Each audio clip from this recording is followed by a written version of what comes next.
ఓం నమో భగవతే వాసుదేవాయ. ఈ రోజు నుంచి మనం శ్రీమదాంధ్ర మహాభారత ప్రవచనం అంతర్గతంగా శాంతి పర్వం మొదలెట్టి అందులోని విశేషాలను మనం తెలుసుకుందాం. ఒక మనిషి ఏ విధమైన అశాంతిని పొందినప్పటికీ, అంటే ఏదో ఒక కారణం చేత, ఇప్పుడు ధర్మరాజు గారు ఉన్నారు, యుద్ధభూమిలో జరిగినటువంటి విషయాలన్నిటినీ కూడా ఆలోచిస్తూ అశాంతిగా ఉంటాడు కదండి. ధృతరాష్ట్రుడు కొడుకులందరూ పోయారు, రాజ్యము దక్కలేదు, పాండవులు సుఖపడిపోతున్నారు అని అశాంతిగా ఉంటాడు. గాంధారి కూడా అంతే కదండి. శ్రీకృష్ణ పరమాత్మ పాండవుల్ని రక్షించుకోగలిగాము, ఇక వాళ్ళకి రాజ్య పట్టాభిషేకం జరగాలి, ఏ విధంగా జరుగుతుంది, ఇక కౌరవుల వల్ల వీళ్ళకి ఎటువంటి హాని లేదు కదా అనేటటువంటి విషయంలో కొంత అశాంతిని పొందొచ్చు. అంటే జగత్తునేలేటటువంటి పరమాత్మకు కూడా అటువంటి విషయాలు ఉంటాయి. అంటే అటువంటి ప్రేమని పాండవుల మీద పెంచుకున్నాడు ఆయన. పాండవులు అంత దగ్గర ఆయనకి, కాబట్టి అటువంటి భావన కూడా కాస్త మనసులో ఉంటుంది. ఈ రకమైనటువంటి అన్ని అశాంతులని, అంటే ప్రతి మనిషి జీవితంలో మనం మామూలుగా ఈ రోజుల్లో చెప్పాలంటే ప్రతి చిన్న విషయానికి అశాంతిని పొందుతూనే ఉన్నాం. శాంతి అంటే తృప్తి అనేది లేదు. తృప్తి వేరు, శాంతి వేరు అనుకోండి. కాబట్టి ఈ అశాంతిని అంతటినీ కూడా పోగొట్టడానికి ఏ విధమైనటువంటి మానసిక ప్రవర్తన కలిగి ఉండాలి, ఎటువంటి విషయాల్లో మనం తృప్తిని పడితే శాంతిని పొందగలం అనేటటువంటి విషయాలన్నింటినీ కూడా మనకి ఈ శాంతి పర్వంలో మహాభారత అంతర్గతంగా మనం తెలుసుకోవచ్చు. త్రిపదగా అయిన గంగానది పరమ పవిత్రమైనది. ఆకాశంలో ప్రవహించేటప్పుడు మందాకినిగా, భూమి మీద ప్రవహించేటప్పుడు భాగీరథిగా, పాతాళం నందు ప్రవహించేటప్పుడు భోగవతి అన్న పేరుతో విరాజిల్లుతూ ఉంటుంది. అందరి పాపాలను తొలగించగలిగిన శక్తి కలిగిన గంగానదీ తీరం నందు ధృతరాష్ట్రుడు, గాంధారి, యుయుష్ఠుడు, ధర్మరాజాదులు వారికి ఇంకా అశౌచం ఉన్న కారణం చేత గుడారాలను నిర్మించుకుని విడితి చేసి ఉన్నారు. ఎందుకంటే వాళ్ళు పోయినప్పుడు కొన్నాళ్ళ వరకు ఉంటుంది కదండి అశౌచకం. కాబట్టి ఆ విధంగా విడితి చేసుకుని ఉన్నారు. ధర్మరాజు గారికి ఉన్న అశాంతిని తొలగించడం కోసమని ప్రతిరోజు మహర్షులు వచ్చి దర్శనాన్నిచ్చి ధైర్యం చెబుతూ మంచి మాటలు చెబుతూ ఉండేవారు. అశౌచము పూర్తయ్యే కాలం దగ్గరికి వస్తుంది. ఆ సమయంలో ఒకనాడు వ్యాసుడు, నారదుడు, దేవలుడు, కణ్వుడు మొదలైన మహర్షులు వచ్చారు. ధర్మరాజు గారు సపరివారంగా ఎదురెళ్ళి ఉచిత సత్కారాలు చేసి అర్ఘ్యపాదార్ఘ్యులను సమర్పించి తీసుకువచ్చి కూర్చోబెట్టారు. అంటే ఇక్కడ చిన్న విషయం ఏంటంటే, ఎంతో అశాంతిని పొందుతున్న ధర్మరాజు గారు మహర్షులందరూ వచ్చినప్పటికీ తన అశాంతిని పక్కన పెట్టి వాళ్ళకి చేయాల్సిన మర్యాదలని చేసుకున్నారు. అంతేగాని నా మనసేం బాగాలేదండి ఇప్పుడేం రాకండి అనలేదు. కాబట్టి ఎవరు మన ఇళ్లలో ఏ విధమైనటువంటి అశాంతులు ఉన్నా చూడండి, కొందరి ఇళ్లలో ఏదో చిన్న చిన్న విషయాలకి దెబ్బలాడుకోవడం ఏదో జరుగుతూ ఉంటుంది. ఒక రోజు 2 రోజులో కొంచెం మాట్లాడుకోరు, పిల్లలతో అవనండి, భార్యాభర్తలు అవనండి, అత్తమామలు అవనండి, తల్లిదండ్రులు అవనండి, సర్వసాధారణంగా ప్రతి ఇంట్లో జరిగేదే. అయితే ఆ సమయంలో ఒక చుట్టమో, స్నేహితుడో, పక్కింటి వాళ్ళు, ఎదురింటి వాళ్ళు వచ్చారనుకోండి, ఆ బాధని, కోపాన్ని వాళ్ళ మీద చూపించకూడదు. అప్పుడు అందరూ ఒకటే అయినట్టుగా ఉండాలి. ఎందుకని, అవతల వాళ్ళకి మన ఇంట్లో విషయాలు తెలిసి వాళ్ళు మనల్ని చులకన చేసేటట్టుగా మనం చేసుకోకూడదు. కాబట్టి ఎటువంటి విషయాలలోనైనా, ఎటువంటి పరిస్థితుల్లోనైనా మనం బాధగా ఉన్నప్పటికీ ఎదుటి వాళ్ళ ముందు ఆ బాధని, అంటే అవతలి వాళ్ళ ముందు, ఎదుటి వాళ్ళ ముందు అంటే మన ఇంట్లో జరిగిన విషయాలు మన వాళ్ళకే, మన కుటుంబ సభ్యులకే తెలుస్తాయి. అవతల వాళ్ళకి తెలియదు. కాబట్టి వాళ్ళ ఎదురుగుండా మనం ఈయన ఇలా అన్నాడండి ఆ విషయంలో, అందుకని నేను బాధపడుతున్నాను, ఆయనతో మాట్లాడట్లేదు అని, కానీ నాకు ఇలాగ సరిగా చెయ్యలేదండి, నేను అన్నమాటకి తప్పే ఉంది చెప్పండి, కాబట్టి నేను నా భార్యతో మాట్లాడట్లేదని భర్త కానీ ఒకళ్ళ మీద ఒకళ్ళు నేరాలు వచ్చిన వాళ్ళతో చెప్పుకోవడం అంత అటువంటి పరిస్థితి, ఇంకా అంత నీచ పరిస్థితి ఎప్పుడు రాకూడదు. కాబట్టి ఎటువంటి స్థితిలో ఉన్నప్పటికీ వచ్చిన వాళ్ళకి మర్యాద చేయడం, వచ్చిన వాళ్ళని కూర్చోబెట్టి వాళ్ళ యోగక్షేమాలు కనుక్కోవడం అనేది చెయ్యాలి అనేటటువంటి విషయాన్ని ఇక్కడ మహాభారతం మనకి చెప్తుంది. ప్రతిబంధకంగా ఉన్న అపవిత్రమైన కాలం పూర్తయి ధర్మరాజు గారికి పట్టాభిషేకం జరగవలసిన సమయం ఆసన్నమైంది. ఆయనకి మానసికంగా మిగిలిన ఉన్న ఏకైక ప్రతిబంధకం ఏంటో తెలుసా అండి? అశాంతి. 2 కారణాల చేత తీవ్రమైన అలజడిని పొంది ఉన్నాడు ఆయన. అభిమన్యుని మరణం హృదయాన్ని బాగా కలిసివేసింది. యుద్ధంలో తర్వాత తరాలకు సంబంధించిన వీరులు కూడా పెద్దలు చేసిన కుట్ర చేత పడిపోయారు. ఈ యుద్ధం వలన సమబార్చించుకున్నది ఏమిటి? అనేటటువంటి విషయాలు ఆయన మనసును తీవ్రంగా కలిచివేశాయి. అంతకన్నా ఎక్కువగా కర్ణుడి మరణం పట్టి కుదిపేసింది. ఎందుకంటే కర్ణుడు మరణిస్తే తప్ప తనకు యుద్ధంలో సంపూర్ణ విజయం కలగదన్న ఉద్దేశంలో ఆయన కర్ణమరణానికి తీవ్రమైన ప్రయత్నం చేశాడు. అరణ్యవాస అజ్ఞాతవాస సమయాలలో ఆయన ఎప్పుడూ సరిగ్గా నిద్రపోలేదని, దానికి కారణం కర్ణుడు ఎప్పుడూ కళ్ళ ముందు కనపడుతూ ఉండేవాడని స్వయంగా ఆయనే చెప్పుకున్నాడు ఒకసారి. ఆ వీరుని యుద్ధంలో ఎలా గెలవడం సంభవిస్తుంది, ఆ వీరుని మరణం ఎలా జరుగుతుంది అని నిరంతరం పరితపిస్తూ ఉండేవాడు. ఒకనాడు యుద్ధంలో కర్ణుని చేతిలో భంగపడి గాయాలతో తిరిగి శిబిరానికి వచ్చి కృష్ణార్జునులు ఇద్దరూ కూడా కర్ణుని సంహరించలేదని అక్కస్తో ఎప్పుడూ లేనంత తీవ్రమైన స్థాయిలో అర్జునుడితో మాట్లాడాడు. మనం ఇంతకుముందు కర్ణ పర్వంలో విన్నాం. ఆ తర్వాత పరిణామమే కర్ణుడు నిహతుడు కావడం. అర్జునుడు అంత పూనికతో వెళ్ళి కర్ణుని మట్టుపెట్టాడు. కష్టపడి కర్ణుని మట్టుపెట్టిన తర్వాత ధర్మరాజు ప్రయత్నపూర్వకంగా రథం ఎక్కి యుద్ధభూమికి వెళ్ళి కంఠం తెగిపోయి ఉన్న కర్ణుని పార్థివ శరీరాన్ని చూసి పరమ సంతోషాన్ని పొంది తిరిగి తన శిబిరానికి రావడం కూడా జరిగింది. అయితే కుంతీదేవి కర్ణుడు ధర్మరాజు కన్నా పెద్దవాడని, పాండవులలో ఒకడని చెప్పగానే ఆయన మనసు కలతపడడం ప్రారంభమైంది. ధర్మరాజు మనసులో కర్ణుడి మరణానికి తానే కారణం అయ్యానని, అంత ఒత్తిడి చేసి రాజ్యాన్ని ఏలవలసిన అన్నగారిని చంపివేశానని, ఆయన పాండవులలో ఒకడని తెలిసి ఉంటే ఇంత పెద్ద యుద్ధం జరిగి ఉండకపోనని, ఇంతమంది మరణించి ఉండేవారు కాదని చెప్పవలసిన సమయంలో కుంతీదేవి చెప్పలేదు కనుక అన్నని చంపుకున్నానన్న అక్కసు, బాధ, తాను తెలియకో రాజ్యం కోసమో శత్రువులు సమూలంగా నశించాలని తీవ్రమైన ఇచ్చ చేతను కర్ణుడు మరణించాలని కోరుకున్నానన్న బాధ ధర్మరాజును కలిచివేస్తుంది. ఆ బాధను వచ్చిన మహర్షితో పంచుకున్నాడు. ఐహికమైన భోగాలను అనుభవించే వాళ్ళనుకునే వాళ్ళు, విశేషమైన సంపదను అనుభవించాలనుకునే వాళ్ళు, రాజ్యాలను పరిపాలించే పరిపాలకులు కూడా మనశ్శాంతి కావాలి అంటే భగవంతుడి పాదాలను గట్టిగా పట్టుకున్న వాళ్ళ దగ్గరికి వెళ్ళాలి కదండి. ఎంత గొప్పవాడైనా కానీ భగవంతుడి దగ్గర మనం వంగి ఉండకపోతే ఆ ఆ భోగం ఉన్నది అనుభవించలేం. కాబట్టి వాళ్ళు శాస్త్రజ్ఞానం కలిగి ఉండి ఆ ప్రకాశిస్తున్న జ్ఞానాన్ని ధర్మరూపంలో అనుష్ఠాన పర్యంతరంలోకి తెచ్చుకోగలిగిన వాళ్ళు శాంతిని అనుభవిస్తూ ఇతరులకు పంచగలుగుతారు. కాబట్టి ధర్మరాజు గారు ఈ వచ్చిన వాళ్ళతోటి తన మనసులోని అశాంతి కలిగిస్తున్నటువంటి కర్ణుని మరణం గురించి చెప్పారు. అప్పుడు నారదుడు ధర్మరాజుతోటి కర్ణుడి గురించి కొన్ని కొత్త విషయాలను చెప్పడం జరిగింది. ఆ రోజులలో ఎవరికైనా విలువిద్యలో గురువు ద్రోణాచార్యులు వారు. కర్ణుడు బ్రహ్మాస్త్రాన్ని సంపాదించాలని తీవ్రమైన కోరికతో ఆయనను ఆశ్రయించాడు. ఆచార్యుల వారికి వ్యక్తిగతమైనటువంటి పక్షపాతం ఏమీ ఉండదు. ఆయన నమ్ముకున్న సిద్ధాంతాలు ఆయనవి. ఆ యుగంలో, ఆ కాలంలో, ఆ రోజులలో శాస్త్రం చేత ప్రతిపాదించబడిన విషయం శిష్యులకు విద్య ప్రబోధనం చేయడం.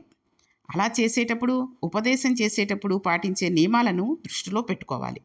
అలాగే ద్రోణాచార్యుల వారు అది దృష్టిలో పెట్టుకుని ఓ కర్ణ, ఈ అస్త్రాన్ని ఉపదేశం చేయాలి అంటే కొన్ని విషయాలను పరిశీలించవలసి ఉంటుంది.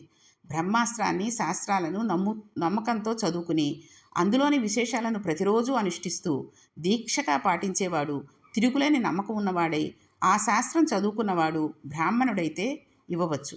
ఎవరితోనూ పోల్చలేని అపారమైన పుణ్యాన్ని సంపాదించుకున్న రాజుకి ఇవ్వవచ్చు. అంతే తప్ప అన్యులకు బ్రహ్మాస్త్రదానం ఇవ్వడం శాస్త్రవిహితం కాదు.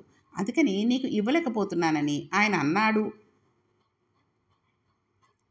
కాబట్టి ఆ రోజు ఉన్నటువంటి నియమాలను దృష్టిలో ఉంచుకుని చెబుతున్నాడని, వ్యక్తిగతమైన కారణాల వల్ల కాదన్నది స్పష్టం అవుతోందని కర్ణుడు గ్రహించాడు.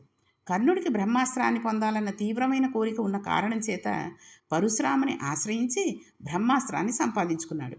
ఒకనాడు కర్ణుని ఒళ్ళో తలపెట్టుకుని పరశురాముడు నిద్రపోతున్న సమయంలో ఒక కీటకం కర్ణుని తొడ కింద చేరి కొరుకుతూ ఉండగా నెత్తురు కారిపోతున్నా కూడా గురువుగారి నిద్రకు భంగం కలుగుతుందని ఓర్చుకుని కూర్చుని ఉన్నాడు.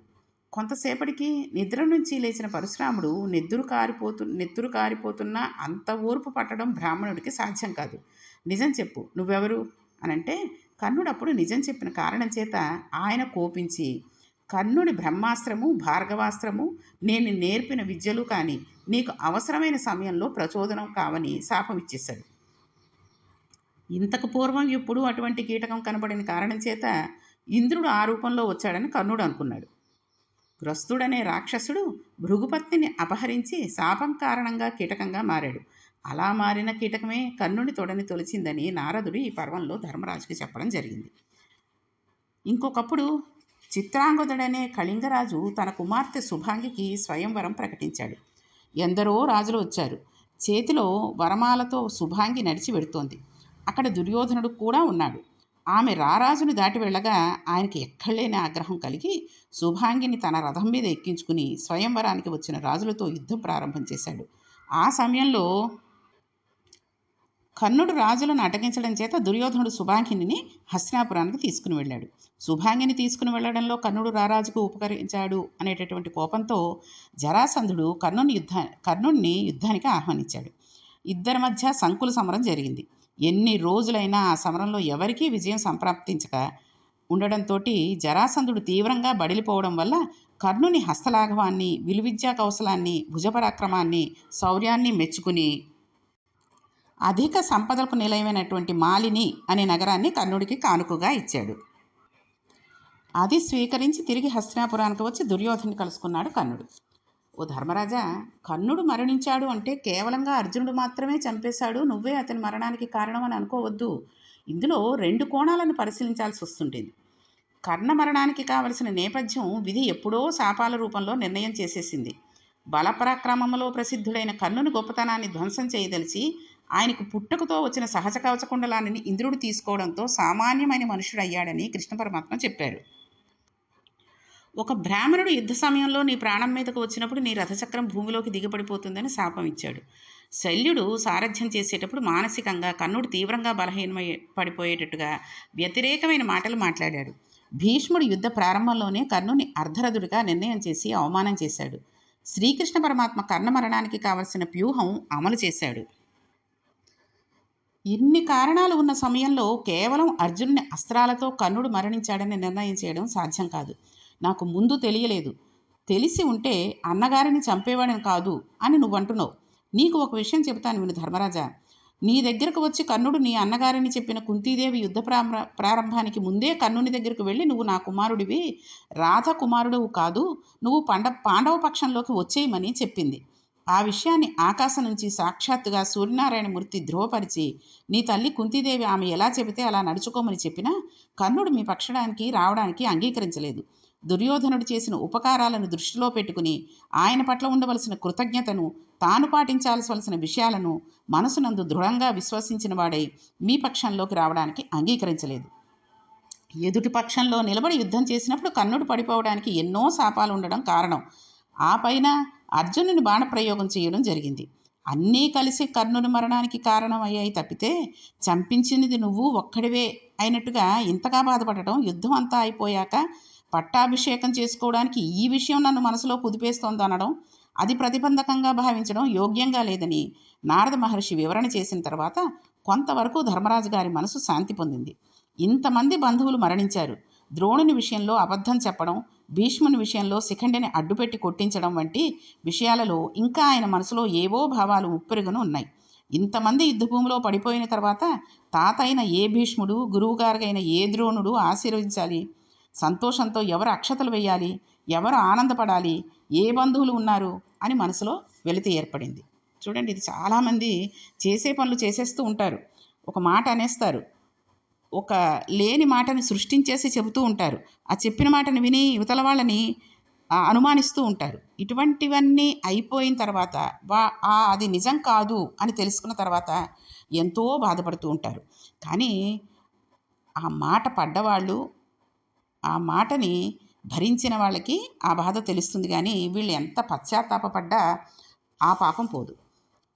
కాబట్టి ఈ కారణం చేత రాజ్యాన్ని పొందడానికి యుద్ధం చేసి ఎందరినో తకటార్చిన కారణం చేత నాకు పాపం సంభవించింది అనుకున్నాడు ధర్మరాజు. రాజ్య స్వీకారం కోసం చేసిన యుద్ధం కనుక తద్దోషం నివారించడానికి రాజ్యత్యాగమే పరిష్కారం. అలా అయితే జనన మరణ దుఃఖాలకు అతీతమైన స్థితిని పొందుతాను. ఎందువల్లంటే త్యాగేనైక అమృతతత్వ మానసు, త్యాగం చేత అమృతతత్వాన్ని పొందుతారని శృతి పేర్కొంటోంది. కాబట్టి రాజ్యత్యాగం ద్వారా రాజ్యాన్ని పొందడానికి చేసిన పాపాలను కడిగేసుకుంటాను. రాజ్యం వద్దు అంటూ మిగిలిన వారిని చూసి ఈ రాజ్యాన్ని పరిపాలించాలన్న ఉత్సాహం నాలో లేదు. కాబట్టి అరణ్యాలకు వెళ్ళిపోయి అక్కడ ముని ఆశ్రమాల్లో ఉండి మంచి విషయాలను వింటూ ఉంటాను. దేని మీద కోరిక లేకుండా శేష జీవితం అంతా కందమూలాలు తింటూ ప్రశాంతంగా బతుకుతాను. నేను ఈ జనన మరణ చక్రం నుండి విడుదల పొంది శాశ్వతమైన బ్రహ్మస్థానాన్ని పొందాలన్న అనురక్తి ఉంది తప్పితే రాజ్యస్వీకారం నందు లేదు. నాకు ఈ రాజ్యం వద్దు అన్నాడు. అర్జునుడు చాలా చక్కనైన రీతిలో మాట్లాడుతూ ఆ ప్రశ్నకు సరైన రీతిలో హితంగా సమాధానం చెబుతూ అన్నాడు, అసలు మనం క్షాత్రధర్మంలో రాజ్యాన్ని పొందాలి అంటే యుద్ధం చేయాలి. ఆ యుద్ధం చేయడం వినా ఇంకొక మార్గం లేని స్థితిని దుర్యోధనుడు కల్పించాడు. ధార్మికమైన మార్గంలో యుద్ధం చేసి విజయం పొంది ఆ తర్వాత రాజ్యాన్ని పరిపాలన చేయకపోతే ఎందుకు యుద్ధంలో బలపరాక్రమాలు చూపించి శృత నిర్మూలన చేసినట్టు? శత్రువులను నిర్మూలన చేశాం కాబట్టి రాజ్యాన్ని ఏలుకోవాలి. కష్టపడి యుద్ధం చేసి అందరినీ చంపి రాజ్యాన్ని స్వీకరించి ప్రజలను శాంతిగా ఉండేటట్టు చూడవలసిన వారు అశాంతిగా ఉన్నామని అరణ్యాలకు వెళ్ళిపోతే జనులందరూ హాస్యం చేసి నవ్వుతారు. మీకు యుద్ధం చేసినప్పుడు పాపం సంభవించిందన్న భావన మనసులో బలీయంగా ఉంటే అది తొలగించుకోవడానికి అశ్వమేధాది యాగాలు చెయ్యి. రాజ్యాన్ని పొంది అశ్వమేధ యాగం చేస్తే పాపాలు పోగొట్టుకోవచ్చు. వాటికి కావలసినది ధనం. ధనమున్నవాడు ఎటువంటి కార్యాలనైనా చేయగలడు కదా. రాజుగా ధనాన్ని సద్వినియోగం చేసి పాపాన్ని పోగొట్టుకోవాలి. అనుమానం ఉంటే తొలగించుకునే ప్రయత్నం చేయాలి, అంతే తప్పితే మూలమైన రాజ్యాన్ని పరిత్యజించి ఎక్కడికో వెళ్ళిపోతానని కందమూలాలు తింటానన్న ప్రతిపాదన ఆమోదయోగ్యంగా లేదు. అది అందరూ సంతోషించడానికి యోగ్యమైన పద్ధతి కాదు. రాజ్యాన్ని స్వీకరించు అన్నాడు. అప్పుడు ధర్మరాజు గారు అన్నారు, అర్జున, నువ్వు చెప్పిన విషయం నేను విన్నాను. కానీ ఈ సంసారం నందు ఉండే సుఖాలన్నీ కూడా సారహీనములు. నేను ఏకాకిగా అరణ్యాలకు వెళ్ళి అక్కడ తాపసులు చెప్పే మంచి విషయాలన్నీ కూడా చెవులారా వింటాను. నేను స్నేహానికి శత్రుత్వానికి ఒకే స్థాయినిస్తాను. నిందాస్తుతులయందు ఒక్కలాగే ఉంటాను. ఒకరు పొగడారని పొంగిపోకుండా, ఒకరు తెగిడారని బాధపడకుండా ఉండే స్థితిని పొందుతాను. స్నేహము వైరము రెండూ ఒకటే. వాటి మధ్య ఏ భేదము పాటించను. ఆ పైన ఒకడు కత్తి పట్టుకుని వచ్చి నా పైన దాడి చేసినా, వేరొకరు వచ్చి శరీరానికి చందనం అలిదిన రెండింటినీ సమానంగానే చూస్తాను. ఆకలి వేస్తే పన్నసాల వద్ద భిక్షాటన చేసి ఎవరు ఏది భిక్షపాత్రలో వేస్తే అది తింటూ ఉంటాను.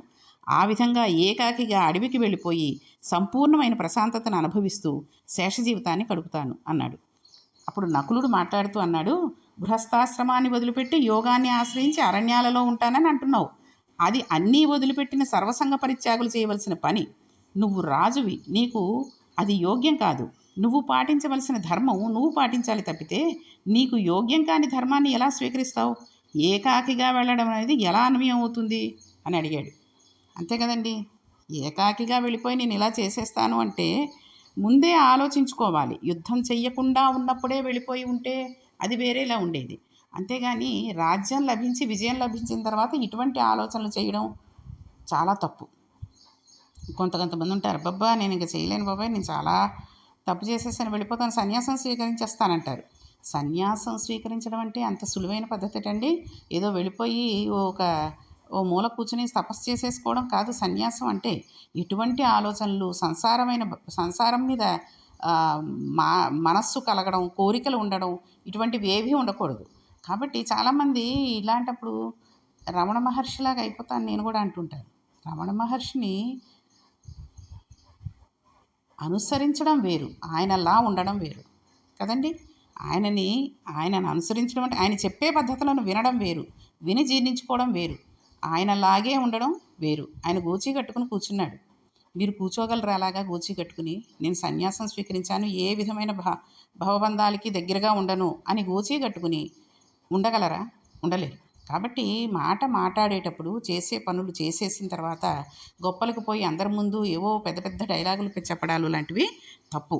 నకులుడు కూడా ఆ రకంగా అంటున్నాడు అంటే ఇప్పుడు ధర్మరాజు గారు ఆలోచించుకోవాలి. కాబట్టి ధర్మరాజు గారికి శాంతి పొందడానికని ఇంకా ఎంతమంది ఏ రకాలుగా చెప్పారు అనే విషయాలన్నింటినీ రేపటి పారాయణంలో కొనసాగిస్తూ ఈరోజు పారాయణాన్ని ముగిద్దాం. ఓం నమో భగవతే వాసుదేవాయ.